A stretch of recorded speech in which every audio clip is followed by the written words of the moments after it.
Welcome back everyone to your second stimulus check and second stimulus package update for today. In this video, I like to divulge the recent discussions from some top congressional leaders, as well as what the IRS is saying about debit cards and people who have not received their stimulus checks yet, as well as some new developments on these IRS stimulus check scams and what to watch out for. Before we get started, as always, if you have been enjoying my content, you have been enjoying my videos, be sure that you do go ahead and smash that like button. Give the video a big thumbs up, smash the like button, turn it blue.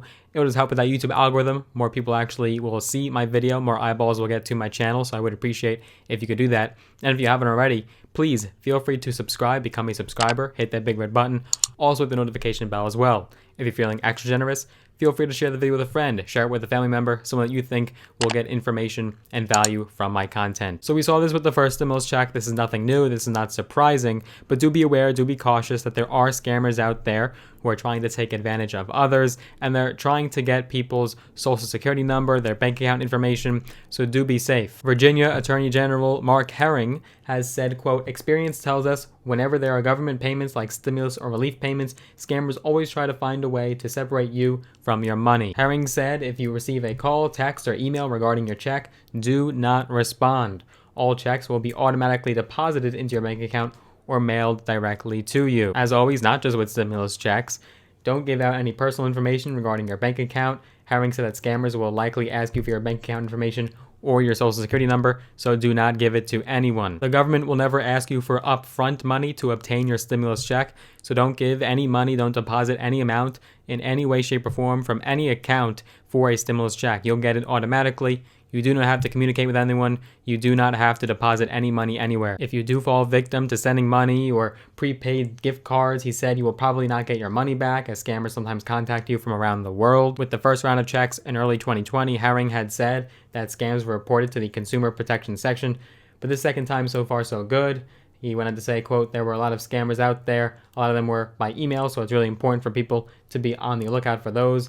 Also, a lot of robocalls. If you get a robocall saying, please press 1 to process your relief payment, don't do it. It is a scam." So very important to note, as we do want to get our stimulus check safely and soundly with no issues. And if you yourself or someone that you know, maybe this happened to them with the first round or the second round, let me know down below in the comments. Did you hear of any stories like this where people were trying to obtain money from them and pretending that they were from the IRS and they had their stimulus check?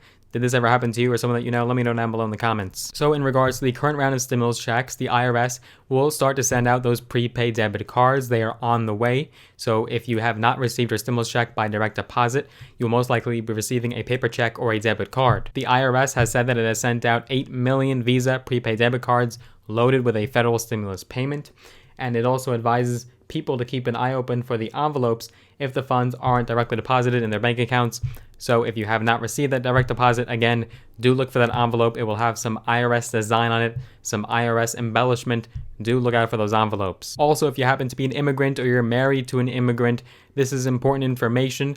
This stimulus check the second time around is a lot more inclusive. So in the first round of stimulus payments, mixed status households, which are couples who one citizen is an American citizen, the other is an immigrant, were completely left out of the first stimulus checks. More specifically, American citizens who would have qualified were disqualified if they were married to a person who was not a U.S. citizen and only had an ITIN number.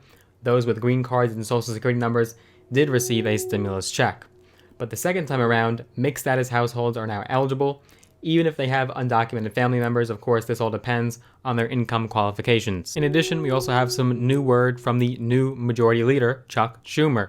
He has talked about a third round of stimulus checks, and he is fighting for them.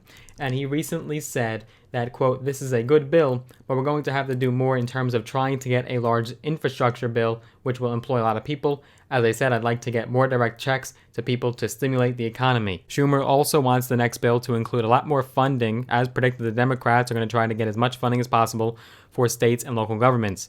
He wants the next bill to include much-needed relief for states and localities, which were hit hard by the coronavirus pandemic and economic shutdowns that followed suit. Senator Schumer is now set to preside over the narrowest possible Democratic majority, and he now has to keep his Democratic Party united while also trying to lure in Republicans to come on board with Biden's legislative agenda. Now, in most legislation, including stimulus, Schumer will need support from 60 senators to cut off debate and move to a vote under these Senate rules.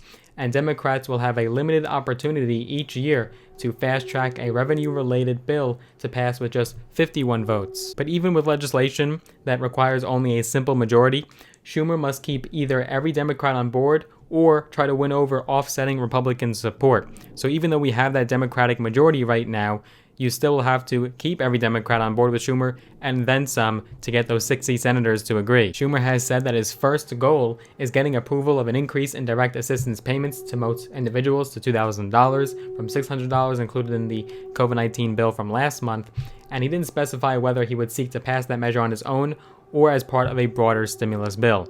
So we will see what happens when negotiations start to rekindle, especially when Biden takes office. Republicans will likely regurgitate these same talking points that they have been for months and months now, that the Democratic legislation includes too much pork and unnecessary spending, and the Democrats will say that this funding is necessary for their states and local governments and is necessary to keep the economy alive and people from poverty. I am excited to see what legislation we can expect from the Congress in the coming weeks as the Trump administration is waning down and the days are dwindling.